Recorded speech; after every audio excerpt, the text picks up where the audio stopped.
ભારત દેશના 22 લાખ વિદ્યાર્થીઓના ભવિષ્ય સાથે ખિલવાડ કરનાર શિક્ષણ મંત્રી ધર્મેન્દ્ર પ્રધાનના રાજીનામાની માંગ સાથે યુથ કોંગ્રેસ દ્વારા આંદોલન કરવામાં આવ્યું।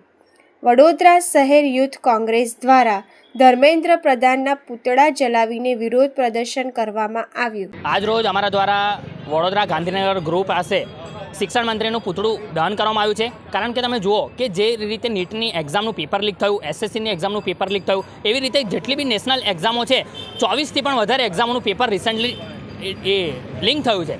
એના માટે આખા સમગ્ર દેશમાં યુથ કોંગ્રેસ દ્વારા આંદોલન કરવામાં આવ્યું છે અને સમગ્ર દેશમાં સમગ્ર યુવાનોનો એક જ અવાજ છે કે શિક્ષણ મંત્રી ધર્મેન્દ્ર પ્રધાન પોતાના પદેથી રાજીનામું આપે। તેમ છતાં ધર્મેન્દ્ર પ્રધાનના પેટનું પાણી નથી હલતું। એટલા માટે આજે ફરી એક વખત વડોદરા શહેર યુથ કોંગ્રેસ દ્વારા ધર્મેન્દ્ર પ્રધાનના પુતળાનું દહન કરવામાં આવ્યું છે અને અમારા દ્વારા ચીમકી આપવામાં આવી છે કે જ્યાં સુધી ધર્મેન્દ્ર પ્રધાન પોતાના પદેથી રાજીનામું નહીં આપે ત્યાં સુધી યુથ કોંગ્રેસ અને ઇન્ડિયન યુથ કોંગ્રેસ દ્વારા આંદોલન કરવામાં આવશે। અમારા દ્વારા આજે પુતળા દહન કરવામાં અમારા યુથ કોંગ્રેસના કાર્યકરોને અટકાયત કરવામાં આવી છે, પરંતુ આ આંદોલન આગળ પણ ચાલુ રહેશે।